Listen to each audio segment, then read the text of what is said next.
बिस्मिल्लाहिर्रहमानिर्रहीम जी। मैं हूँ ज़मीर फाकी। इस वक्त मेरे साथ डॉक्टर अफशा हुमा हैं अमेरिका से।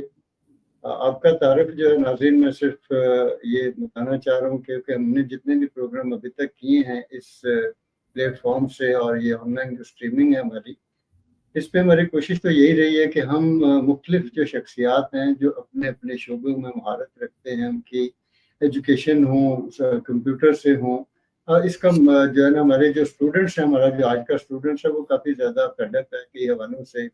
यहाँ पे ये भी कहा जा रहा होता है कि जी वो सारे जो हैं वो बाहर भी जा रहे हैं, तो उसको ब्रेन ड्रेन का नाम दिया जाता है। लेकिन हम ये कहते हैं कि इल्म हो, सरमाया हो, या ये वहीं जाएंगी जहाँ पे इनकी ज़रूरत होगी, जहाँ इनको तहफ़्फ़ुज़ मिलेगा।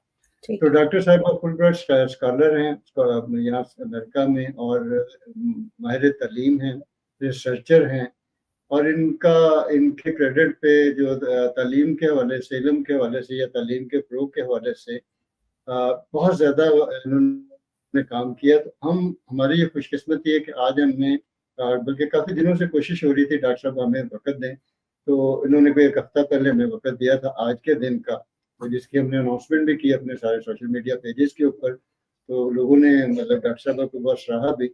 तो डॉक्टर साहब मैं ज़्यादा वक़्त नहीं लूँगा, मैं सिर्फ़ आपकी तरफ जो है ना, अब क्योंकि हमारे नाज़रीन जो हैं, हम उन तक आपका पैगाम, क्योंकि इस वक़्त जिद्दत एक चल रही है, एक निज़ाम है पाकिस्तान में, निज़ाम तालीम कह लें उसको, निसाब कह लें, ये हमारी यूनिवर्सिटियाँ, स्कूल, कॉलेजेस, वहाँ पे एक ही तरह का रवायती सारी चीज़ें चल रही हैं। जबकि दुनिया में बहुत ज़्यादा जिद्दत है, तरक्की चल रही है, न्यू मतलब जो है एक उफ़ुक़ जो है वो उभर रहे हैं, मतलब टेक्नोलॉजी है। तो हम ये चाह रहे हैं कि आप उसके ऊपर जो हमारा फ्यूचर है, फ्यूचर का जो तालीमी निज़ाम है वो किधर जा रहा है, आप उसको कैसे देख रहे हैं? और पाकिस्तान जो है, अगर हम कभी किसी वक़्त मुआवज़ा करें, तो पाकिस्तान को क्या करना चाहिए? जी वेलकम डॉक्टर साहब। थैंक यू सो मच जी। आपने पहले तो आपकी तमाम कलमात का शुक्रिया, मुझे यहाँ दावत देने का शुक्रिया। कोई भी फोरम हो पाकिस्तान में या पाकिस्तान से बाहर, I am always willing and available, और मेरा दिल करता है कि हाँ बिल्कुल, हम जहाँ भी बेहतर बात कर सकें और पहुँचा सकें। आपका सवाल काफ़ी बड़ा है, इसके ऊपर कुछ हिस्सों में बात कर लेते हैं। सबसे पहली जी, बात जी। तो ये कि जब कहा जाता है तालीमी निज़ाम कैसा है, कैसा चल रहा है, कहाँ जा रहा है, कहाँ नहीं जा पा रहा है, तो हमें 2 चीज़ों में किसी भी फ़ील्ड का एनालिसिस करने के लिए 2 चीज़ें बड़ी अहम हैं। एक है हिस्टोरिकल पर्सपेक्टिव और एक है ग्लोबल पर्सपेक्टिव। जी, हिस्ट्री में एजुकेशन का फिनोमेना कैसे डेवलप हुआ है और जी। ग्लोबल पर्सपेक्टिव में कैसे डेवलप हुआ है। पहले हम जी, इसको देख लेते हैं। मैंने पिछले दिनों इस पे लिखा भी, और आज उसके हाँ जी, आपका एक आर्टिकल था लर्निंग लैंडस्केप फ्रॉम 1950 जो था, हाँ, वो तो उसपे हम बहुत ज़्यादा पीछे, हाँ, हम हिस्ट्री में ज़्यादा पीछे नहीं जाते, लेकिन हम 20th सेंचुरी और फिर 21st सेंचुरी, ये जो जी, शिफ्ट है, इसको समझने की कोशिश करते हैं। जी, पाकिस्तान में बैठ के हमें ज़्यादातर ये शिफ्ट ही नज़र आती है, और हमें ऐसा ही लगता है कि जैसे हम 20वीं सदी से 21वीं सदी में दाखिल हुए तो एकदम ही टेक्नोलॉजी आ गई और एकदम ही ये हो गया, और एक ऐसा नहीं है। जिन जी, ममालिक में तालीम पर और तालीमी नफ्सियात पर रिसर्च होती रही है, उन्होंने जी, एक पूरा ट्रांज़िशन किया है between 20th century to 21st century. तो वो जी, उस आर्टिकल में भी यही था, और मैं आज भी यहीं से बात शुरू करना चाहूँगी कि मिड 20th सेंचुरी में ब्लूम्स टैक्सोनॉमी के नाम से एक थ्योरेटिकल फ्रेमवर्क आता है, बेंजामिन ब्लूम्स देते हैं, और उनके साथी, वो भी ठीक, यहाँ कोई भी रिसर्च, और हम आखिर में पहुँचेंगे इस कोलैबोरेशन पे, ठीक, यहाँ कोई भी ठीक, ठीक, रिसर्च आइसोलेशन में नहीं हो रही। यहाँ सही है। पर आप जितनी भी रिसर्च स्टडीज़ देखेंगे, वो एक टीम ऑफ रिसर्चर्स है जो मिल के कर रहे होते हैं। इवन टीम ऑफ इंस्टीट्यूशंस है जो मिल ठीक। के।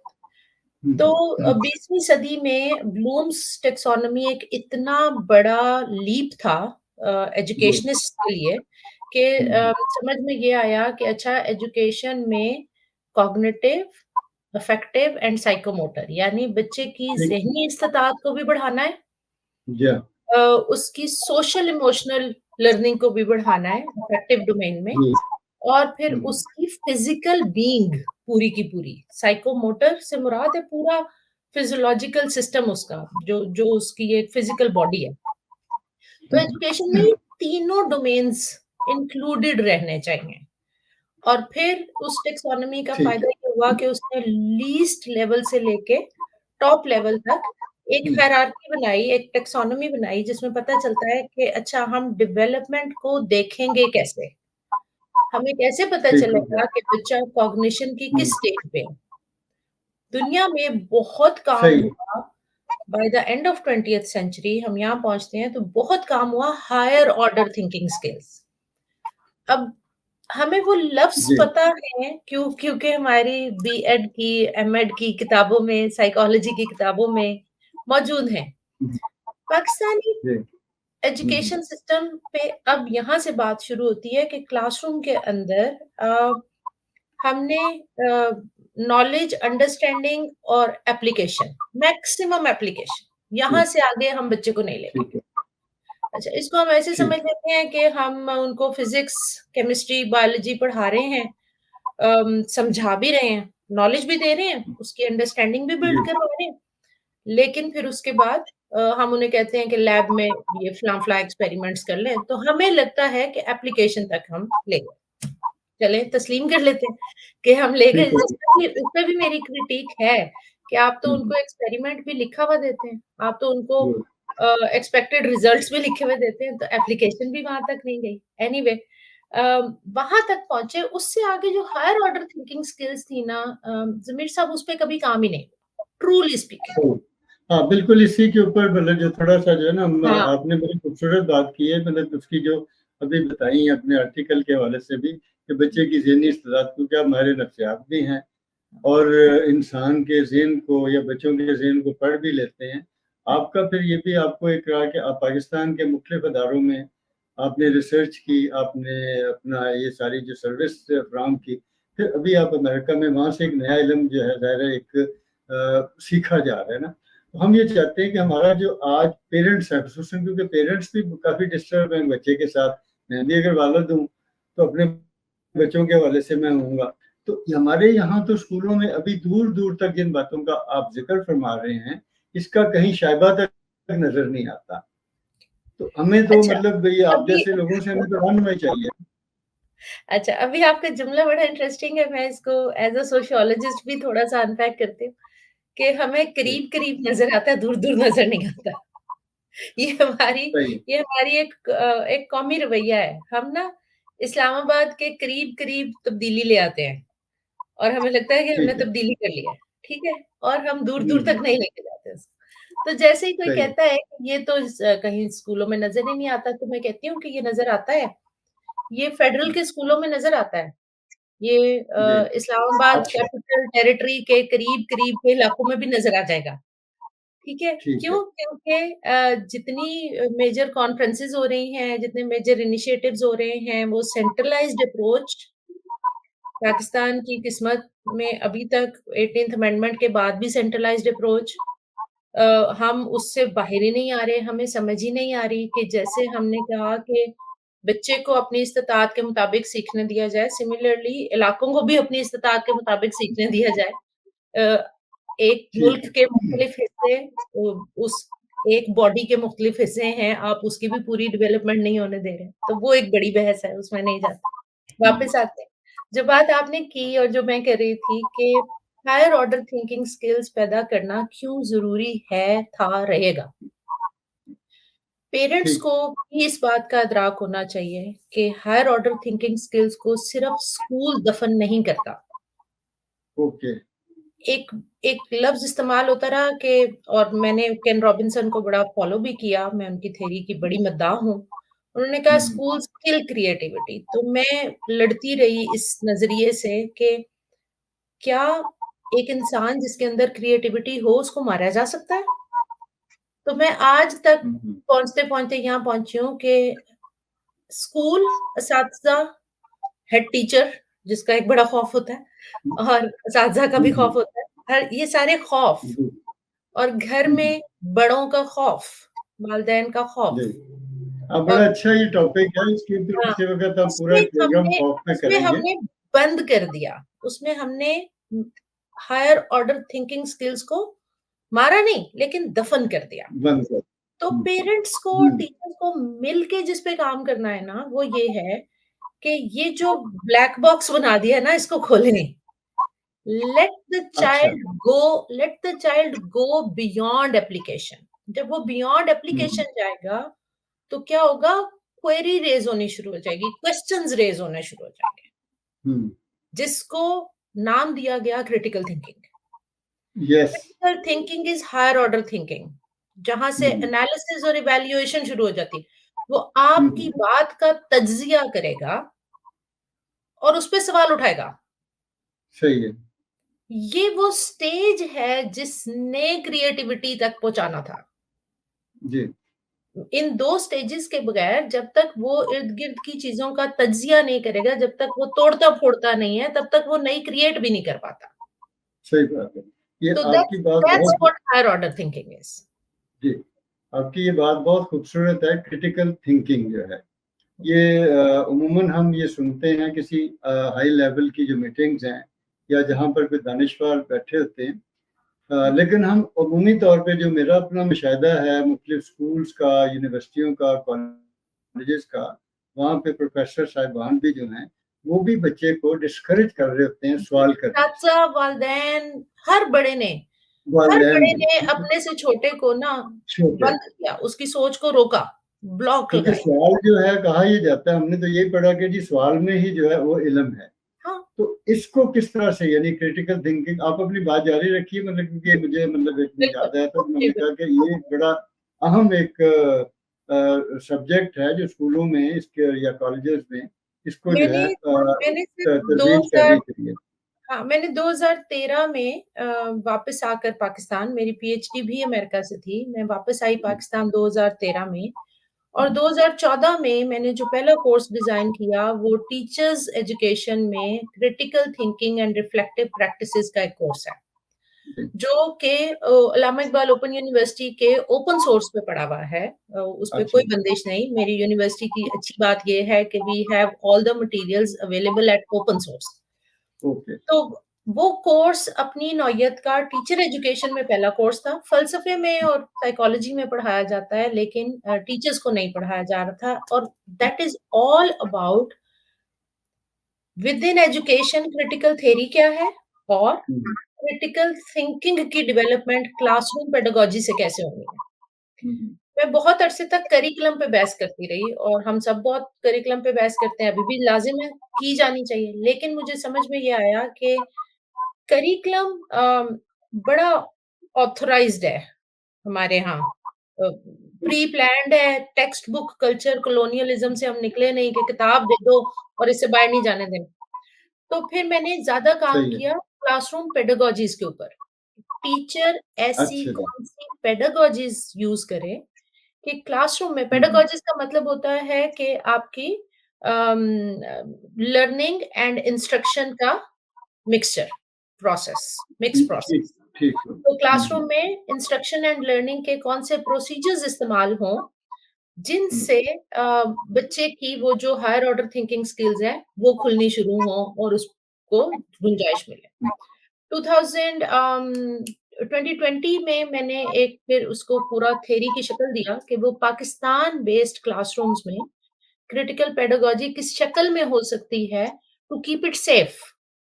सही। क्योंकि हमारे यहाँ टीचर्स पे फतवे भी लग गए ना और हमारे यहाँ टीचर्स के ऊपर इल्ज़ामात भी लग गए, तो हुँ, टीचर्स को हुँ, भी सेफ रखना है, बच्चे को भी सेफ रखना है और कोई ऐसी हरकत भी हम नहीं कर सकते कि हम बच्चे को हुँ, या हुँ, टीचर को खतरे में डाल दें। तो एक सेफ लर्निंग एनवायरनमेंट सही के है। अंदर क्रिटिकल पेडागॉजी कैसे डेवलप होगी उसकी स्टेजेस हैं और उन स्टेजेस में हुँ, हुँ, कुछ भी खतरनाक बात नहीं है सिवाय इसके कि ये जो टेक्स्ट बुक है ना इसको सेंटर ऑफ द टेबल रख दो और इस पे जी, क्वेश्चन बिल्ड करो। सही इस है, आंसर्स बिल्ड नहीं करो, आंसर्स दिए हुए हैं उसके अंदर। तो उस पे सही जो है।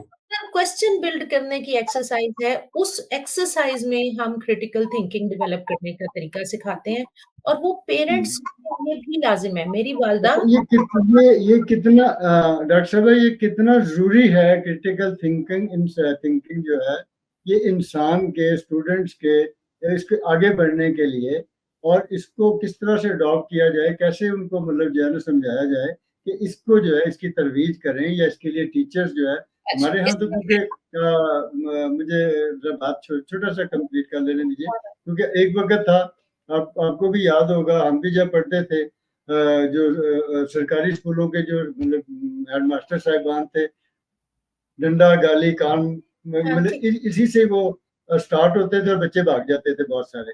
उसके बाद फिर आहिस्ता आहिस्ता अब जाके ये जब थोड़ी सी मतलब आप जैसे लोगों ने कोई शाउट डेवलप किया कि नहीं मारना नहीं चाहिए, मार नहीं प्यार का स्लोगन आया, तो वो उसमें कुछ कमी तो आई है, लेकिन उसके बावजूद कई तरह के तशद्दुद जो हैं वो स्कूल में नजर आ रहे होते हैं।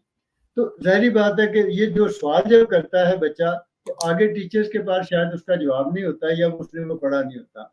ये पेचीदगियां तो बहुत हैं। तो आप क्योंकि रहनुमाई फरमाइए ज़रा, क्योंकि हमारा थोड़ा सा वक्त कम है, फिर उसके बाद मैं आपसे थोड़ी सी और एक डिस्कस करूंगा। आप प्लीज अपनी बात जारी रखिए। अच्छा जी। ये जो क्रिटिकल थिंकिंग है और जो क्वेश्चन रेज होने हैं, ये कहीं उस पेडागोजी में नहीं कहा जाता कि इसके जवाब टीचर ने देने हैं। ठीक तो टीचर के सर से वो एंजाइटी और स्ट्रेस उतार के रखा जाए पहले कि हर सवाल का जवाब आपने देना है ठीक है। और आपको कोई इल्मुल कामिल होना चाहिए हर सब्जेक्ट का या अपने सब्जेक्ट नहीं, ये दौर वो है ही नहीं। हम में से कोई क्लेम ही नहीं कर रहा कि हमारे पास हर सवाल का जवाब। सवाल उठेंगे तो क्या होगा? तहकीक शुरू होगी। देन तहकीक शुरू होगी। तहकीक शुरू होगी। ओके। ठीक है? सवाल उठते ही अगर क्लासरूम में ही टीचर ने जवाब देना है तो फिर बंद हो गया वहीं पे प्रोसेस। ठीक। प्रोसेस बंद नहीं करना है और टीचर के सर से इस भूत को उतारना है कि बच्चे ने क्लास में जो भी सवाल किया उसका तुम जवाब दो। नहीं, classroom is the space for brainstorming. That's the that's the beauty of new learning paradigm, जिसको हम ठीक हो गया। कंस्ट्रक्टिविज्म कहते हैं।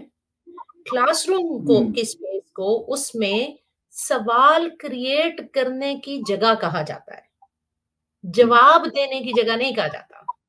ठीक हो गया। ये जवाब कहाँ मतलब से एक आए? हाँ, तो ये टीचर्स सबसे पहले तो टीचर्स अपने आप को एक डीप ब्रीथ लेके रिलैक्स करें कि सवाल जो भी उठेगा उसका जवाब मेरे पे देना लाज़िम नहीं है। वो बच्चे के ज़हन का सवाल है, जिससे बच्चे की टेक होम असाइनमेंट बिल्ड होती है। ठीक हो गया। ठीक है? जब 6 बच्चे, 8 बच्चे बैठ के बहस का हिस्सा बनते हैं, ब्रेनस्टॉर्मिंग करते हैं, जी। तो क्वेश्चन बिल्ड होते हैं। वही क्वेश्चन्स उनकी असाइनमेंट होती है कि अब ठीक इस हो पे गया। तहकीक करेंगे और हम्म, मैं हैसियत टीचर आपके साथ तहकीक करूँगी। ठीक है। Neither you know nor I. हम्म, तो टीचर को पहले तो ये तस्लीम करना और हज़म करना बड़ा मुश्किल है, पहली बात। हम्म, दूसरी बात जो आपने की कि हमने ये तो कहा कि सज़ा नहीं देनी, हमने ये बताया ही नहीं कि सज़ा का अल्टरनेटिव क्या है। यस। ठीक है? मार जी। नहीं, प्यार। ओ भाई, प्यार is affective domain. Hmm, compassion है, एम्पैथी है, बच्चे की मुश्किल को समझना है, बच्चे के साथ हमदर्दी करनी है, लेकिन वो वो जो मार से काम कर रहा था ना, वो मार से बिहेवियरिस्ट स्कूल ऑफ थॉट में खड़ा हुआ ग्रूमिंग कर रहा था, अपनी तरफ से। उसका ख्याल था मैं बच्चे की ग्रूमिंग कर रहा हूँ। तो फिर उसको बताओ कि ग्रूमिंग का क्या तरीका है, यस। राइट? तो हमने मार नहीं के जुमले को आधा छोड़ दिया। मुकम्मल बात नहीं की। हाँ, अगर मारना नहीं देन व्हाट? हम्म, मारना नहीं तो क्या करना है? Think through, talk through, feel through. ये ठीक हो 3 गया। लफ्ज़ बोले हैं मैंने। हम्म, बच्चे की सोच में शामिल हो जाओ, उसके साथ गुफ्तगू करो, उसकी फीलिंग में जाके पता करो, क्या वो डर रहा था? उसने हम्म, झूठ बोला होगा, उसने गलती की होगी, उसको समझ नहीं आ रहा होगा। क्या फीलिंग थी, क्यों ये हुआ और फिर यहाँ जाके उसके साथ मिलके मसले को रिज़ॉल्व करो। ये ठीक हो गया। पेरेंट भी नहीं कर रहा, ये हुँ, सिर्फ टीचर का मसला नहीं है, हुँ, हुँ, हुँ, पेरेंट भी गुस्सा कर रहा है हुँ, और हुँ, टीचर भी गुस्सा कर रहा है। वो सही थिंक है। Through, talk through, feel through and then conflict resolution पे नहीं पहुँच रहा। हुँ, तो ये स्टेजेस हैं जो आपने बच्चे के साथ मिलके गुज़ारनी है, दैट इज़ लर्निंग प्रोसेस। बहुत खूबसूरत जी, बड़ा अच्छा लगा, बड़ा मज़ा भी आया। एक काफ़ी सारे जो है वो मैं तो स्टूडेंट हूँ, सच्ची बात है, मैं हर आदमी से सीखता हूँ और मुझे ये अच्छा भी लगता है कि जो कुछ हम सीखें तो उसको थोड़ा-सा आगे बढ़ाने की भी कोशिश करें। ये आप और हम जैसे लोगों की बहरहाल एक ये ड्यूटी भी है। आपने वक़्त दिया, इसके लिए पहले तो मैं आपका शुक्रगुज़ार हूँ। फिर हमारे जो नाज़रीन हैं, जो ये प्रोग्राम देख रहे हैं या देखेंगे, तो उनसे भी ये गुज़ारिश ये है कि हम क्योंकि आपके लिए एक अच्छा जो है वो कुछ प्रोग्राम इस तरह के लाए हैं, जिससे आपकी भी लर्निंग होगी, आपके बच्चों की भी लर्निंग होगी, उसमें स्कूल भी इन्वॉल्व है, उसके जो टीचर्स हैं वो भी इन्वॉल्व हैं, स्कूल मालकान भी इन्वॉल्व हैं। तो डॉक्टर साहब आपसे एक इजाज़त हमें ये चाहिए क्योंकि जो जिस पहलू पे जिन पहलुओं के ऊपर आपने मतलब रोशनी डाली है, ये क्योंकि हमारे यहाँ बहुत पेचीदगियाँ हैं। हम उन पेचीदगियों को छोड़ देते हैं। हम वन बाय वन मतलब अगर आपके पास वक़्त हुआ करे तो हफ़्ते में 1 या 2 मर्तबा कोई वक़्त आप इनायत कर दिया करें। तो हम एक टॉपिक लें, मतलब ये मार नहीं प्यार वाला ही एक फ़र्ज़ करें टॉपिक हो सकता है।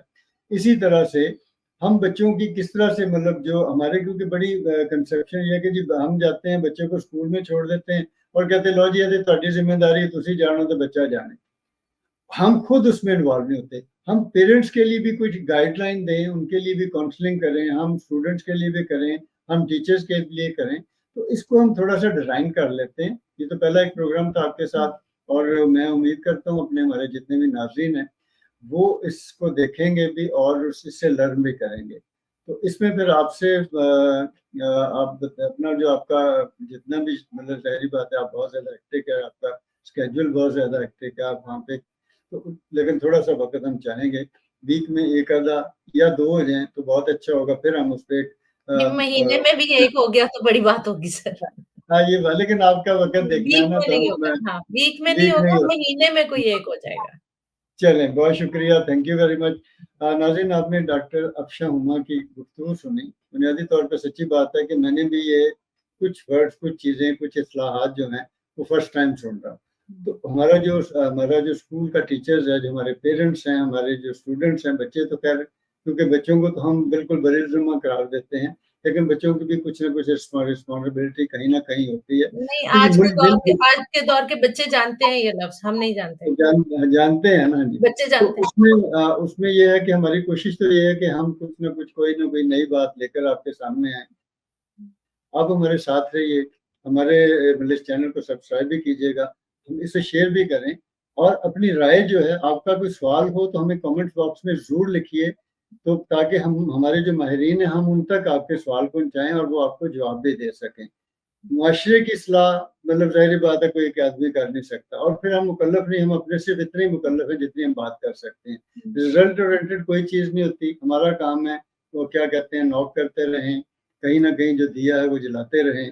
सोसाइटी हमारी जो है जिस सतह पे पहुँची है लेकिन आज का बच्चा बहरहाल मैं ये समझता हूँ कि आज इस वक़्त हमारा जो बच्चा है वो ये मैडम साहिबा आपसे अगले प्रोग्राम में हम एक खौफ पे बात करेंगे, जो भी आपने बीच में खौफ की बात की थी ना, कि खौफ के जो बुत हैं वो कैसे तोड़े जा सकते हैं, क्योंकि इसके ऊपर आप बहुत अच्छा डिस्कस भी करेंगे।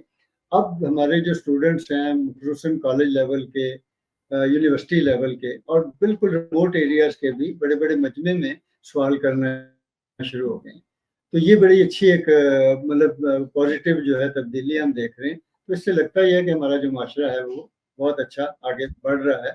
तो इसके साथ ही इजाज़त दीजिए डॉक्टर साहब आपका बहुत शुक्रिया और अगले प्रोग्राम तक के लिए हम जब आपसे वक़्त लेंगे तो फिर हम अपने नाज़रीन को बताएँगे कि जी डॉक्टर साहबा तशरीफ़ ला रही हैं। तो थैंक यू। इजाज़त दीजिए। अल्लाह हाफ़िज़। शुक्रिया। अल्लाह हाफ़िज़। Thank you.